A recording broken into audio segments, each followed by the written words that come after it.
एक बाप का फैसला। क्या बताऊं मम्मी, आजकल तो बासी कड़ी में भी उबाल आया हुआ है।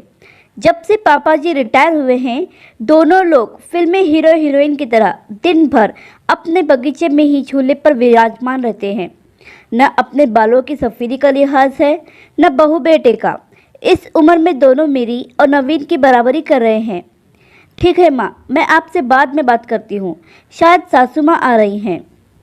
सासू माँ ने बहू की बातें कमरे के बाहर सुन ली थी, पर नज़रअंदाज करते हुए खामोशी से चाय सोनम को दे दी। सासू माँ बहू सोनम की चाय देने के पश्चात पतिदेव अशोक जी के लिए चाय ले जाने लगी।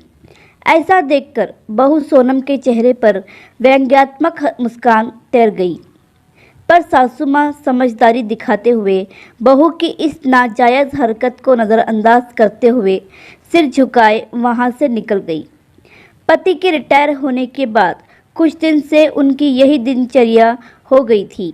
आजकल सासू माँ प्रभा जी अपने पतिदेव अशोक जी को उनकी इच्छा अनुसार अच्छे से तैयार होकर अपने घर के सबसे खूबसूरत हिस्से में अपने पतिदेव के साथ झूले में बैठकर उनको कंपनी देती थी।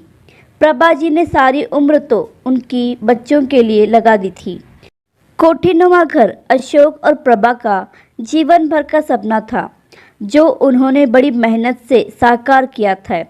ऐसे मनमोहक वातावरण में वहां पर लगा झूला मन को असीम शांति प्रदान करता। पहले वह और अशोक इस मनमोहक जगह में कम समय के लिए ही बैठ पाते थे। प्रभा जी अनमनी होती तो अशोक बड़े जिंदादिल शब्दों में कहती, पार्टनर, रिटायरमेंट के बाद दोनों इसी झूले पर साथ बैठेंगे और खाना भी साथ में ही खाएंगे। आपकी हर शिकायत हम दूर कर देंगे। फिलहाल हमें बच्चों के लिए जीना है। बच्चों के करियर पर बहुत कुछ बलिदान करना पड़ा। खैर, अब बेटा अच्छी नौकरी में था और बेटी भी अपने घर की हो चुकी थी। रिटायरमेंट के बाद घर में थोड़ी रौनक रहने लगी थी। अशोक जी को भी घर में रहना अच्छा लग रहा था। पहले तो बड़े पद पर थे तो कभी उनके कदम घर में टिकते ही नहीं थे, लेकिन उनकी बहू सोनम अपने पति नवीन को उसके माता पिता के लिए ताने देने का कोई मौका न छोड़ती। उसने उस कोने के बगीचे से छुटकारा पाने के लिए नवीन को एक रास्ता सुझाते हुए कहा, क्यों ना हम बड़ी कार खरीद लें नवीन। आइडिया तो अच्छा है, पर रखेंगे कहाँ? एक कार रखने की ही तो जगह है घर में।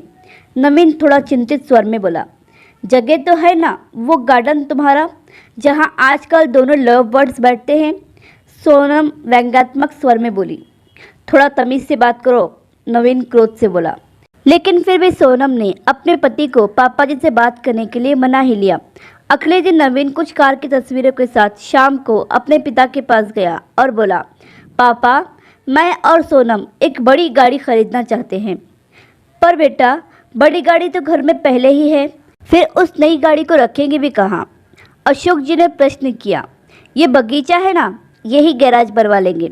वैसे भी सोनम से तो इसकी देखभाल होने से रही, और मम्मी कब तक देखभाल करेगी? इन पेड़ों को कटवाना ही ठीक रहेगा। वैसे भी सब जड़ें मजबूत कर घर की दीवारें कमज़ोर कर रहे हैं। ये सुनकर प्रभा जी तो वही कुर्सी पर सीना पकड़कर बैठ गई। अशोक जी ने क्रोध को काबू में करते हुए कहा, मुझे तुम्हारे माँ से बात करके थोड़ा सोचने का मौका दो। क्या पापा, मम्मी से क्या पूछना? वैसे भी इस जगह का इस्तेमाल भी क्या है?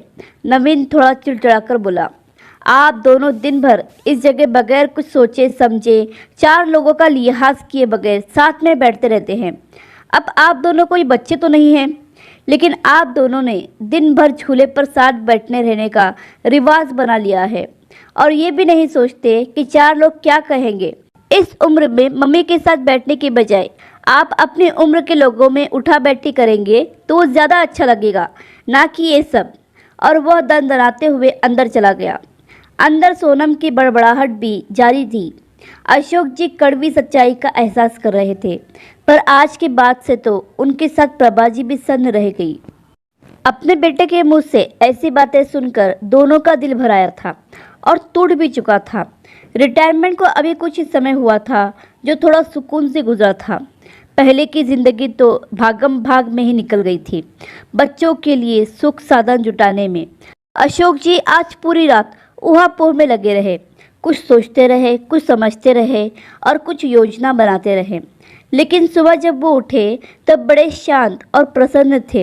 वो रसोई में गए और खुद चाय बनाई। कमरे में आकर पहला कप प्रभा को उठाकर पकड़ाया और दूसरा कप खुद पीने लगे। आपने क्या सोचा? प्रभा ने रुआंसे लहजे में पूछा। मैं सब ठीक कर दूंगा, बस तुम धीरज रखो, अशोक जी बोले।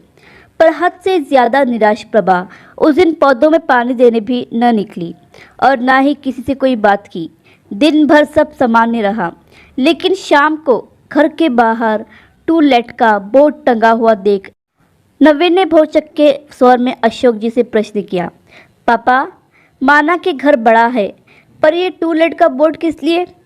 अगले महीने मेरे स्टाफ के मिस्टर गुप्ता रिटायर हो रहे हैं, तो वो इसी घर में रहेंगे, उन्होंने शांतिपूर्ण तरीके से उत्तर दिया।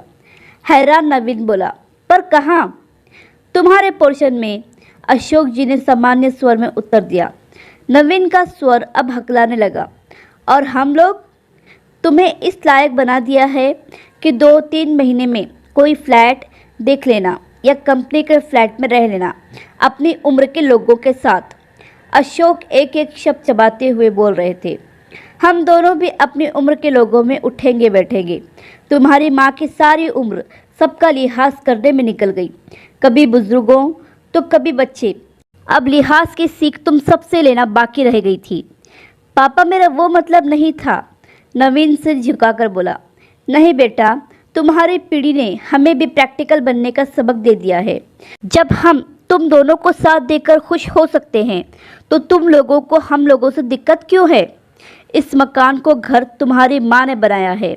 ये पेड़ और इनके फूल तुम्हारे लिए मांगी गई न जाने कितनी मनोतियों के साक्षी हैं। तो यह अनोखा कोना छीनने का अधिकार मैं किसी को भी नहीं दूंगा। पापा, आप तो सीरियस हो गए। नवीन के स्वर अब नर्म हो चले थे। न बेटा, तुम्हारी माँ ने न जाने कितने कष्ट सहकर, कितने त्याग करके मेरा साथ दिया। आज इसी के सहयोग से मेरे सिर पर कोई कर्ज नहीं है, इसलिए सिर्फ ये कोना ही नहीं, पूरा घर तुम्हारी माँ की श्रेणी है। घर तुम दोनों से पहले उसका है, क्योंकि जीभ पहले आती है, ना कि दांत। बाप की बात सुनकर बेटे का सिर शर्म से झुक गया। आशा करती हूँ कि आपको ये कहानी पसंद आई होगी। इस कहानी पर आपकी क्या राय है, हमें कमेंट करके ज़रूर बताइए। कहानी पसंद आई हो तो लाइक, सब्सक्राइब और शेयर ज़रूर कीजिए।